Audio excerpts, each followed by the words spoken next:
हम पढ़ रहे magnetic property of D block element, D block तत्वों का चुंबकीय गुण। ये जो चैप्टर है किसका है? इनऑर्गेनिक केमिस्ट्री यानी अकार्बनिक रसायन का हमारा चैप्टर है। जब हम बीएससी सेकंड ईयर में इनऑर्गेनिक केमिस्ट्री के अंदर बात करते हैं और मैग्नेटिक प्रॉपर्टी की बात करते हैं तो चुंबकीय गुण किस प्रकार से निर्धारित किए जा सकते हैं, यानी मैग्नेटिक प्रॉपर्टी को हम किस तरीके से डिटर्मिनेशन कर सकते हैं। तो हम लोगों ने क्लास 11th में एक मॉडल पढ़ा था जिसका नाम है बोहर मॉडल। बोहर का एटॉमिक मॉडल या बोहर का परमाणु मॉडल। उसके अनुसार क्या होता है, जो इलेक्ट्रॉन्स होते हैं उन इलेक्ट्रॉनों में दो प्रकार की गतियां या दो प्रकार के मोशन पाए जाते हैं। तो इलेक्ट्रॉन में कितनी गति होती है उसकी तरफ चलते हैं। तो हम लिख रहे हैं यहां पर बोहर के अनुसार इलेक्ट्रॉन में दो प्रकार की क्या होती है? गति।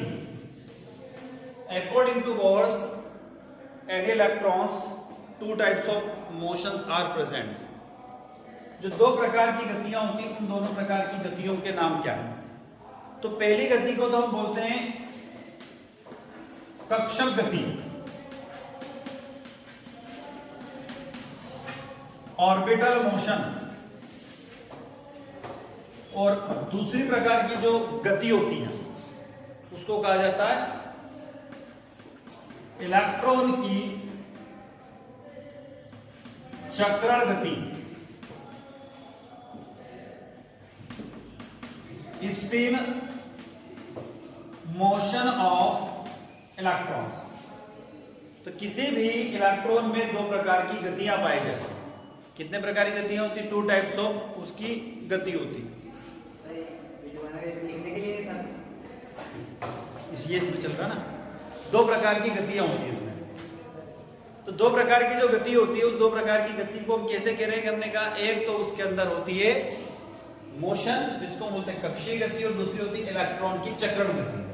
अब ऑर्बिटल जो मोशन है जिसको हम कक्षीय गति कह रहे हैं उसका पूरा नाम यदि हम बोले तो ऑर्बिटल एंगुलर मोमेंटम कहते हैं।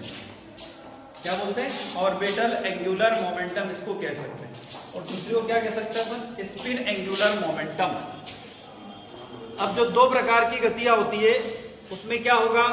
तो पहले प्रकार की जो गति होती है कक्षीय गति, उसमें इलेक्ट्रॉन द्वारा इलेक्ट्रॉन क्या करता है? उस नाभिक में जो कक्षक है उसके चारों तरफ क्या होते हैं? घूमते रहते हैं। तो हम कहते हैं कि ये न्यूक्लियस है और इसके बाहर बहुत सारे कक्षक होते हैं, शेल होते हैं। तो पहला तो है कि ऑर्बिटल मोशन यानी इलेक्ट्रॉन इस कक्षा के अंदर क्या होगा? लगातार घूमता है। और दूसरा होता है इलेक्ट्रॉन चक्रण गति। तो इलेक्ट्रॉन में एक और नेचर पाया जाता है, अपने अक्ष पर भी वो क्या करता रहता है? घूमता है। जिस प्रकार से सूर्य होता है और पृथ्वी की बात करें तो हमारा तो ये सन हो सकता है और ये जो इलेक्ट्रॉन है ये हमारा अर्थ हो सकता है, यानी पृथ्वी हो सकती है। तो पृथ्वी में दो प्रकार की मोशंस होती है, दो प्रकार की गति होती है। पहली गति तो क्या होता है? इस सूर्य के चारों ओर घूमना और दूसरा अपने अक्ष पे भी घूमना। इसी प्रकार से इलेक्ट्रॉन में भी दो गति होती है। कौन सी? कक्षक गति, ठीक है, जिसको बोलते हैं हम लोग ऑर्बिटल मोशन, और दूसरी होती है स्पिन मोशन ऑफ इलेक्ट्रॉन्स। इन दोनों गतियों के कारण किसी भी तत्व में चुंबकीय जो गुण होता है यानी मैग्नेटिक प्रॉपर्टी होती है, उस मैग्नेटिक प्रॉपर्टी या चुंबकीय गुण का निर्धारण किया जा सकता है। उसके मैग्नेटिक प्रॉपर्टी को हम डिटर्मिनेशन कर सकते हैं। अब एक बात हम अच्छे से जानते हैं कि जब किसी चुंबक को दूसरे चुंबकीय क्षेत्र में रखा जाएगा, यानी किसी एक मैग्नेट को हम दूसरे मैग्नेटिक फील्ड में रखेंगे, तो उन दोनों में क्या होता है? इंटरेक्शन होता है। हम लोग जानते हैं कि हमारे पास में दो मैग्नेट है, दो चुंबक रहते हैं, तो हमने कहा दो चुंबक है। यदि एक मैग्नेट को दूसरे के साथ में रखेंगे तो इसके कारण प्रभावित होता है। और यदि इसमें मैग्नेटिक प्रॉपर्टी ज्यादा है यानी चुंबकीय गुण ज्यादा है और इसमें चुंबकीय गुण कम है, तो कुछ देर इसके साथ रखने पर या कुछ समय तक इसके पास रखने पर इसमें भी चुंबकीय गुण क्या होता है? उत्पन्न हो जाता है। क्यों? क्योंकि एक चुंबक से दूसरे चुंबक में क्या होता है? इंटरेक्शन होता है, यानी कि उनके बीच में अन्योन्य क्रिया होती है।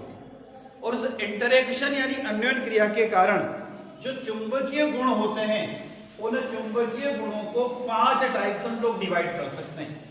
जो मैग्नेटिक प्रॉपर्टी होती है, चुंबकीय गुण होते हैं, उसको हम 5 प्रकार से वर्गीकृत कर सकते हैं। अब कौन कौन से 5 प्रकार है जिसको हम वर्गीकरण कर सकते हैं? पहला जिसको हम लोग जानते हैं, जानते हो आप लोग, क्या है? प्रतिचुंबकीय। पहला क्या होता है? प्रतिचुंबकीय। क्या बोलते हैं इसको? डायमैग्नेटिक। दूसरा होता है अनुचुंबकीय,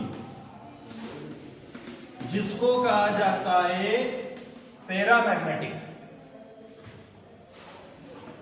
तीसरा होता है लोह चुंबकीय, इसको कहा जाता है फेरोमैग्नेटिक। चौथा जो होता है उसको बोलते प्रतिलोह चुंबकीय।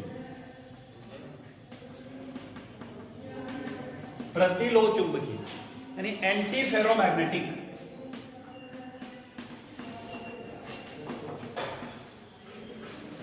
और पांचवा और आखिरी नाम होता है फेरी चुंबकत्व।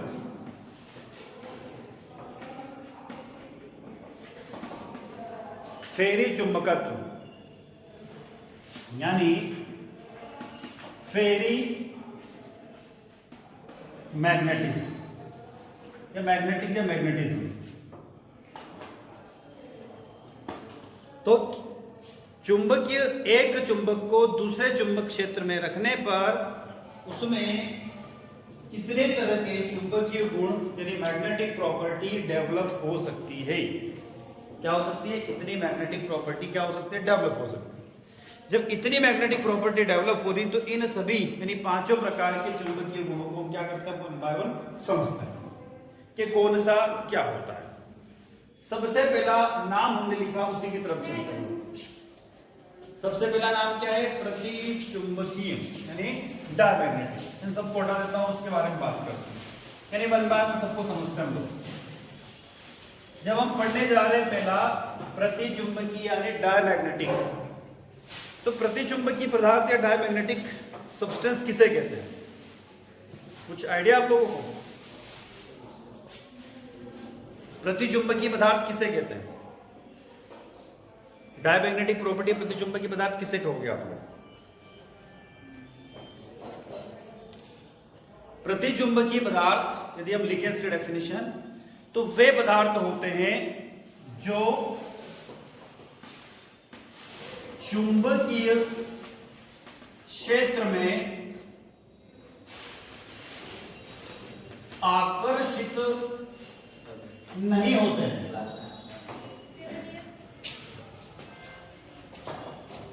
जो चुंबकीय क्षेत्र में आकर्षित नहीं होते। It is not attract in magnetic field, यानी आकर्षित नहीं होंगे तो क्या होंगे? तो क्या लिख सकते हैं? यह चुंबकीय क्षेत्र में प्रतिकर्षित होते हैं। चुंबकीय क्षेत्र में क्या होते हैं? प्रतिकर्षित या रिपेल होते हैं। देखो याद रखने का तरीका क्या है? प्रतिचुंबकीय तो क्या होंगे? प्रतिकर्षित होंगे, ठीक है ना? अट्रैक्ट नहीं होंगे, ये क्या होते हैं? रिपेल होते हैं। और एक और खास बात क्या है? इन पदार्थों में अयुग्मित इलेक्ट्रॉन नहीं होते हैं। इन पदार्थों में अयुग्मित इलेक्ट्रॉन नहीं होते हैं। मतलब क्या कह सकते हैं? सभी इलेक्ट्रॉन युग्मित अवस्था में होते हैं। Not present in unpaired electron, all electron is paired in condition. अब इसके हम कुछ उदाहरण की तरफ चलते हैं, इसके हम एग्जाम्पल देखते हैं जो सभी पेयर्ड होते हैं। जैसे हम लोगों ने लिखा NaCl, Zn2+, ठीक है। आगे लिखे V2O3, बहुत सारे एग्जाम्पल है, N2, ये सब इसके एग्जाम्पल। एक और मैं लिख रहा हूं Na+ और इसको समझ भी लेते हैं। अब हमने कहा कि क्या क्या कंडीशन है, तो यह मैग्नेटिक फील्ड में प्रतिकर्षित होते हैं, रिपेल होते हैं, मतलब उनकी तरफ आकर्षित नहीं होंगे। और दूसरा इसमें क्या होंगे, सभी इलेक्ट्रॉन क्या होंगे, पेयर्ड होंगे, यानी कि युग्मित होंगे, जैसे Na लिखा। तो आप लोग जानते हैं कि Na का एटॉमिक नंबर 11, तो 1s2 2s2 2p6 3s1। अब हुआ क्या कि Na प्लस लिख दिया तो इसमें इलेक्ट्रॉनों की संख्या कितनी हो जाएगी, 10 हो जाएगी। तो 10 होने पर इलेक्ट्रॉनिक कॉन्फ़िगरेशन क्या हो गया, 1s2 2s2 2p6। जब आप इसमें इलेक्ट्रॉनों को लिखेंगे तो कैसे लिख सकते हैं, ये तो हमने लिखा 1s2, ये लिखा हमने 2s2, और यहां पर आ गया 2p6। तो सभी इलेक्ट्रॉन क्या है, पेयर्ड है, युग्मित है, कोई सिंगल इलेक्ट्रॉन है क्या, नहीं। तो सभी में दो दो इलेक्ट्रॉन आ रहे हैं, मतलब सभी इलेक्ट्रॉन पेयर्ड है। तो इसको हम लोग क्या बोलते हैं, डायमैग्नेटिक नेचर, यानी कि प्रतिचुंबकीय पदार्थ है। आगे चलते हैं। दूसरा हमारा टाइप है अनुचुंबकीय पदार्थ।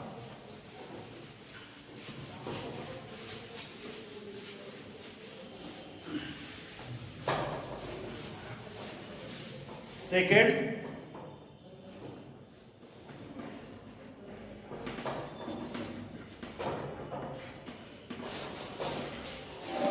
अनुचुंबकीय पदार्थ क्या बोलते हैं इसको, पैरामैग्नेटिक।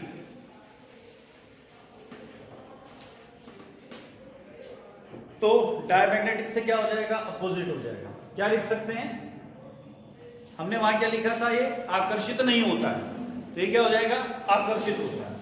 तो लिखेंगे यह पदार्थ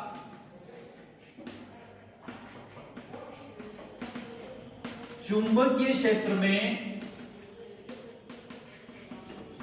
आकर्षित होते हैं।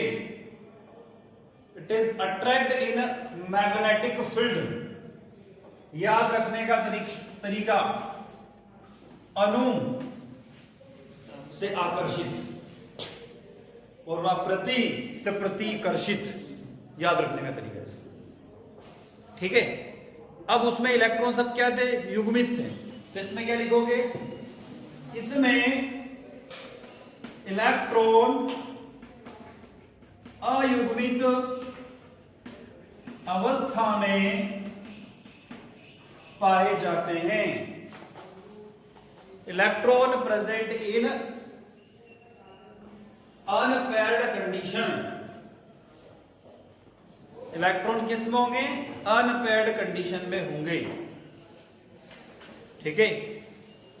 एग्जाम्पल क्या हो सकते हैं इसके उदाहरण, TiO यानी कि titanium oxide, BO2,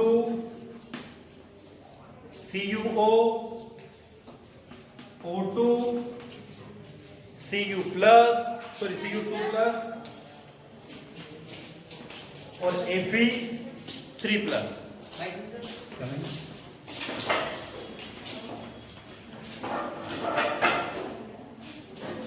Fe3 plus. इसके हमने कुछ एग्जाम्पल लिखे हैं इस तरीके से।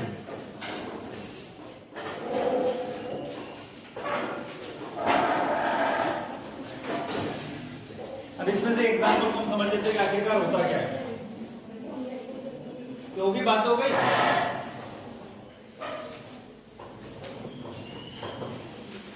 तो एक एग्जांपल लास्ट वाला देख लेते हम लोग। यहाँ पे क्या लिखा हुआ, Fe3 प्लस।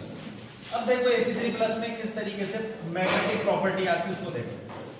हम लोग जानते हैं कि आयरन जिसका एटॉमिक नंबर क्या होता है, परमाणु क्रमांक क्या होता है आयरन का, scandium, titanium, vanadium, chromium, manganese, iron, यानी कि 26 होता है। Electronic configuration 1s2 2s2 2p6 3s2 3p6 4s2 3d6, ठीक है, ये कंडीशन। अब हमने यहां क्या लिखा, Fe3 प्लस।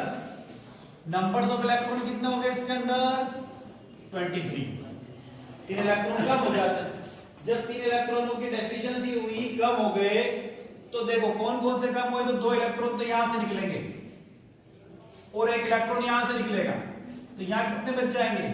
5। तो अब हम इसकी बात कर लेते हैं। डी में कितने इलेक्ट्रॉन हो गए? 5। तो हम लोग जानते हैं डी कितने होते हैं? 5 होते हैं ना।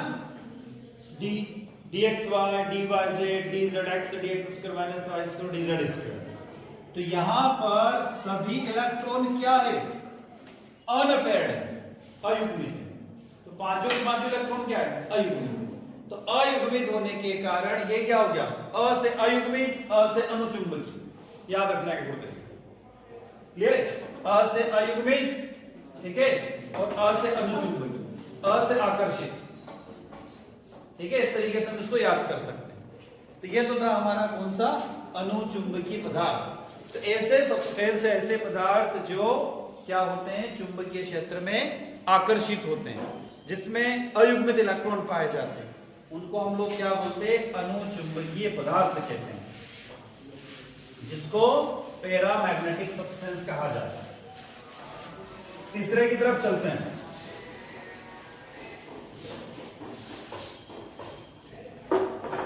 नेक्स्ट है फेरोमैग्नेटिक। तीसरा लोह चुंबकीय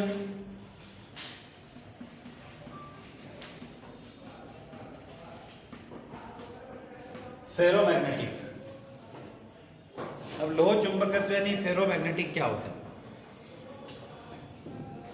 जो क्या होंगे?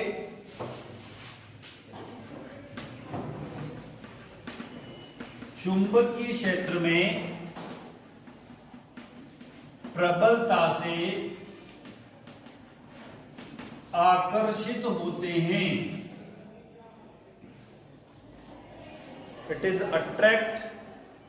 It is strongly attract by magnetic field,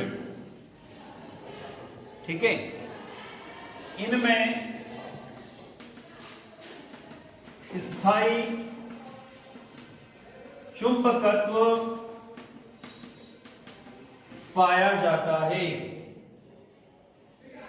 it is a permanent magnetism.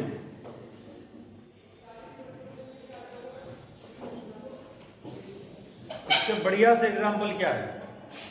तो फेकोनी, इसका एग्जांपल क्या है? फेकोनी, आयरन, कोबाल्ट और निकल, सबसे बढ़िया एग्जांपल है। ये गुण किस में पाया जाता है? तो सिर्फ सॉलिड सब्सटेंस में पाया जाता है। लिक्विड और गैस के अंदर फेरोमैग्नेटिज्म यानी कि लोह चुंबकत्व का गुण नहीं होता। तो किस में होता है? सिर्फ सॉलिड में होता है, लिक्विड और गैस में नहीं होता। जब किससे पहले जो दो हमने पढ़े, डायमैग्नेटिक और पैरामैग्नेटिक यानी प्रतिचुंबकीय और अनुचुंबकीय, ये दोनों सॉलिड, लिक्विड और गैस तीनों में पाए जाते हैं, ठीक है। और फेरोमैग्नेटिक किस में होगा? सिर्फ सॉलिड में। जैसे हम जानते हैं ना हमारा परमानेंट मैग्नेट, चुंबक देखा हम लोगों ने सबने, मैग्नेट, वो किससे मिलकर बना होता है? तो कहीं ना कहीं उसमें इन चीजों का इस्तेमाल होता है, आयरन, कोबाल्ट और निकल का, ठीक है। इसके साथ में Fe का भी इस्तेमाल, उसका भी Mn का भी इस्तेमाल होता है, मैग्नीज का। तो वो क्या होता है, हम लोगों ने देखा, तो वो सॉलिड होता है और उसमें हल्का सा मेटेलिक नेचर भी हो सकता है। क्यों? क्योंकि वो मेटल से मिलकर बना है। चलो आगे चलते हैं। तीसरे के बाद चौथा क्या है?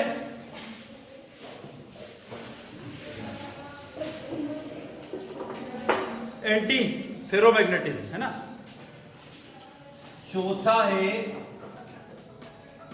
प्रति लोह चुंबकीय,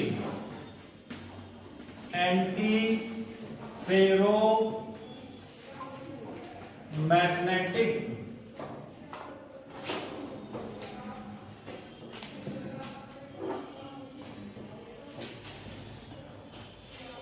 अब यहां पर प्रतिलोह चुंबकीय की यदि हम बात करें तो लोह चुंबकीय और प्रतिलोह चुंबकीय में अंतर क्या? उस अंतर की तरफ चलते हैं। तो इसके अंदर यदि एक लाइन में कहूं तो जो इलेक्ट्रॉनों का चक्रण होता है उसकी तरफ चल रहा हूं पहले से। तो लोह चुंबकीय में सभी इलेक्ट्रॉनों का चक्रण एक ही दिशा में होता है, ठीक है। इसको बोलते हैं पैरेलल स्पिन, यानी एक ही दिशा में। प्रतिलोह चुंबकीय में क्या हो जाएगा, तो इसमें एक इलेक्ट्रॉन की स्पिन यदि क्लॉकवाइज है तो दूसरे की एंटी क्लॉकवाइज, फिर अगले की क्लॉकवाइज है तो फिर एंटी क्लॉकवाइज, फिर क्लॉकवाइज है तो एंटी क्लॉकवाइज। मतलब एक लाइन में कहें तो मैं कह सकते हैं कि इसमें जो इलेक्ट्रॉनों की स्पिन होती है, इलेक्ट्रॉनों का चक्रण होता है, वह कहीं ना कहीं लोह चुंबकत्व से क्या होता है, अलग होता है। पहली बात तो ये होगी कि लोह चुंबकत्व में इलेक्ट्रॉनों का जो चक्रण होता है वो सभी का एक ही दिशा में होता है, जबकि प्रतिलोह चुंबकत्व में इलेक्ट्रॉनों का जो चक्रण होता है वो अलग अलग दिशा में होता है। ठीक है, मतलब यदि एक क्लॉकवाइज होगा, एक ऊपर है तो दूसरा नीचे, एक नीचे तो फिर ऊपर हो जाएगा, एक तो ये कंडीशन है। अब इसमें एक और खास बात क्या है, तो इसकी खास बात है कि इसमें क्या होते हैं, तो अयुग्मित इलेक्ट्रॉन पाए जाते हैं। इसकी मेन बात तो ये है, क्या होगा इसके अंदर, अयुग्मित इलेक्ट्रॉन इसके अंदर पाए जाते हैं। ठीक है, और एक लाइन में यदि मैं कहूं तो इनकी जो स्पिन होती है, हिंदी में उसको अनुयोजन कहते हैं। इनकी स्पिन यानी कि चक्रण अनुयोजित होती है,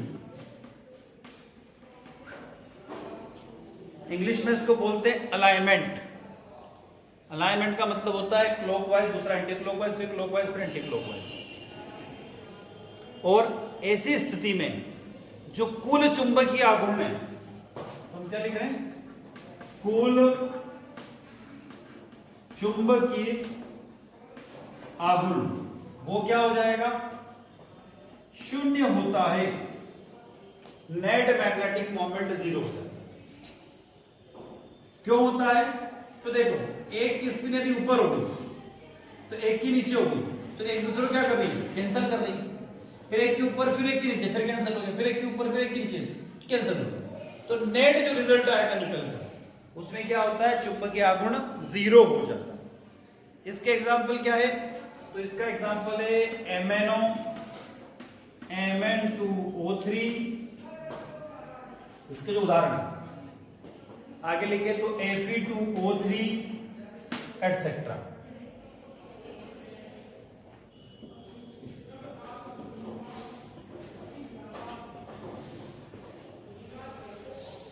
इसके बाद जो अगला होगा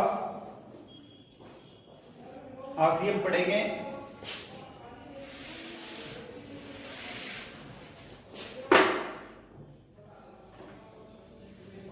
पांचवा फेरी चुंबकीय पदार्थ, या ठोस भी लिख सकते हैं, खाली फेरी चुंबकीय लिखो तो भी चलेगा। क्या कहते हैं इसको हम लोग, फेरी मैग्नेटिज्म।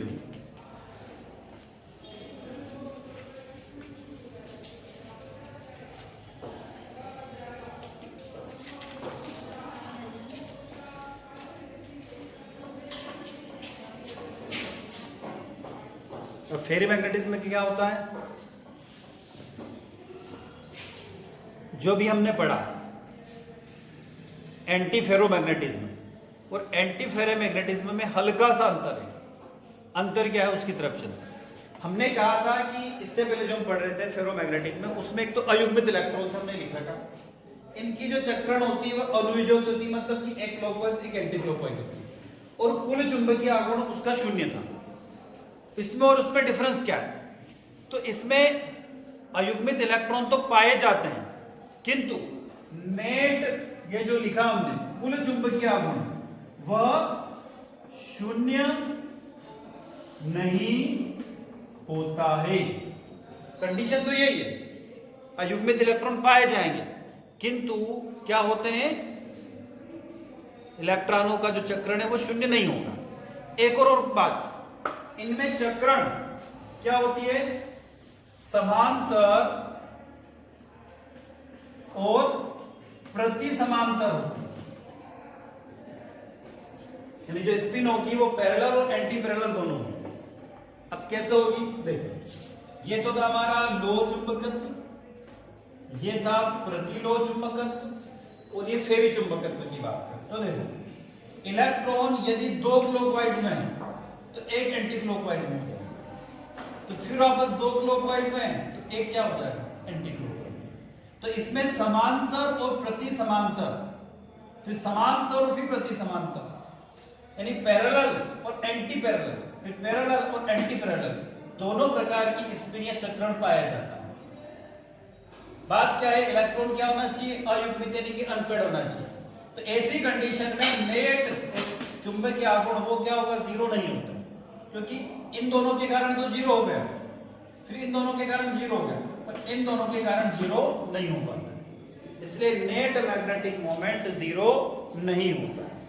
सबसे बड़ी एग्जांपल है इसका Fe3O4।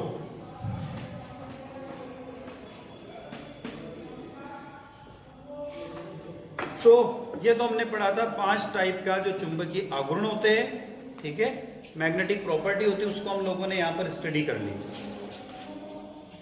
अब यदि कहीं पे अनपेड इलेक्ट्रॉन है, तो वो अनपेड इलेक्ट्रॉन यदि पाए जाते हैं तो उसका चुंबकीय आघूर्ण कैसे निकालते हैं उसको भी देख लेते हैं। इस टॉपिक का हमारा जो पढ़ रहे मैग्नेटिक प्रॉपर्टी उसका आखिरी पोर्शन आ गया। अब यदि हमें चुंबकीय आघूर्ण ज्ञात करना है, जिसको हम लोग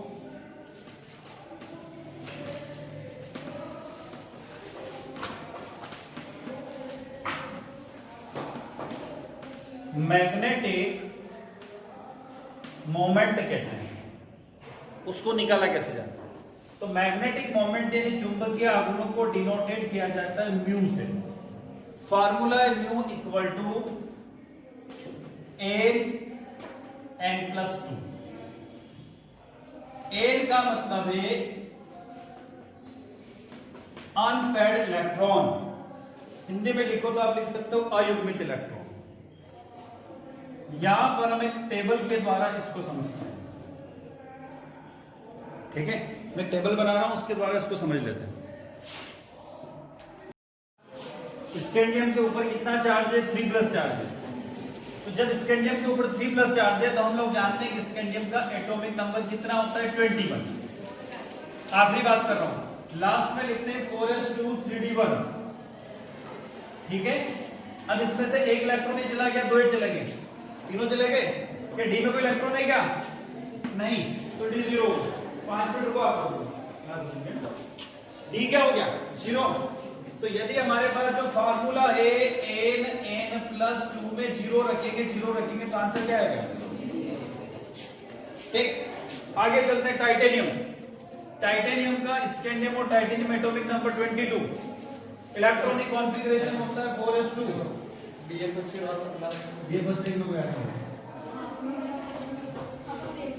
यहाँ क्या है, 4s2 3d2। 4s2 में से 2 इलेक्ट्रॉन तो यहां से निकाल दी, यहां से कितना निकालना है मुझे, 3, तो 3 निकाले, एक यहां से निकाला, 2 यहां से निकले, एक यहां से निकला, तो डी में कितना बच गया, डी लिखा मैंने, यहां कितना लिखा, 1। इसको यदि वैल्यू रखूं, मैं यहाँ पे 1 रखा, यहाँ पे 1 रखा, सोल्व करूंगा तो रूट निकालने के बाद आंसर आएगा 1.73, ठीक। अब मैं चला गया टाइटेनियम 2+ के पास में, तो टाइटेनियम 2+ में से अभी मैंने इलेक्ट्रॉनिक कॉन्फ़िगरेशन वापस लिखा, 4s2 3d2, कितना है इसके ऊपर चार्ज, 2+, तो 2 इलेक्ट्रॉन निकाल दिए, डी में कितने, ठीक है, अयुग्मित इलेक्ट्रॉन कितने, 2 ही है। ऐसी कंडीशन में आंसर क्या आएगा, 2.4। यदि यहां रखता हूं 2 लिखता हूं, ठीक है। आगे चले वेनेडियम के पास में, देखो वेनेडियम में क्या होता है, बैठ जाओ, बैठना है तो वेनेडियम के पास चल रहे हो। Vanadium atomic number 23, scandium titanium vanadium 23 यहां पे आ गया मैं बीच जगह, ठीक है। और 23 है तो 23 के ऊपर कितना चार्ज लगाया, 2+, तो 4s2 3d3 होता है इसका। अब जब मैंने कितना लगाया, 2+, 2 इलेक्ट्रॉन यहां से निकाल दिए, कितने इलेक्ट्रॉन है, अयुग्मित कितने, 3। ये अयुग्मित क्या हो गए, क्योंकि डी के अंदर कितने हैं, 1 2 3, ठीक है ना। आगे चले क्रोमियम के पास में, ठीक है, क्रोमियम का atomic number 4, electronic configuration 4s1 3d5, आप लोग जानते हो, हम पढ़ते ना कॉपर, क्रोमियम और कॉपर आपबाउंड नियम का पालन नहीं करते हैं। तो कितने इलेक्ट्रॉन निकाले क्रोमियम में से? 2। तो एक तो यहां से निकाला, एक यहां से निकाला, तो इसके पास कितने? 4। अयुग्मित कितने रखेंगे? 5 से आ जाए। ठीक है। Mn का एटॉमिक नंबर कितना होता है? Scandium, titanium, vanadium, chromium, manganese, Mn का होता है 25, 4s2, 3d5। कितने निकाले मैंने? डी में कितने? फिर Fe के पास गया, Fe का atomic number 26, electronic configuration 4s2, 3d6। यहां कितना लिखा भैया? इस डी में भी कितना आएगा? इसे याद रख लो। ठीक है। अब यहां क्या लिखा? Fe2+। 2 इलेक्ट्रॉन कहां से जाएंगे? S में से। डी में कितने? 6। तो देखो 1 2 3 4 5 और 6। अयुग्मित कितना? 1 2 3 4। अनपेड़ तो 4 ही ना। तो यहां कितना लिखा मैंने? ये देखो 4। तो इसके बाद में जो वैल्यू है वो वापस माइनस यानी डाउन होना चालू। ठीक है। ठीक है। तो 5 तक तो आएगी, 5 के बाद फिर डाउन होगी। क्यों? क्योंकि इलेक्ट्रॉन क्या हो गए? 4। अगले में क्या हो जाएंगे? 3, फिर अगले में 2, फिर अगले में 1, फिर अगले में 0। इसमें सब ऐड हो गए आखिरी में। ठीक है ना, जैसे जेडन लिखा हम लोगों ने। तो जिंक का होता है एटॉमिक नंबर 30। लिखूं मैं तो 4s2, 3d10।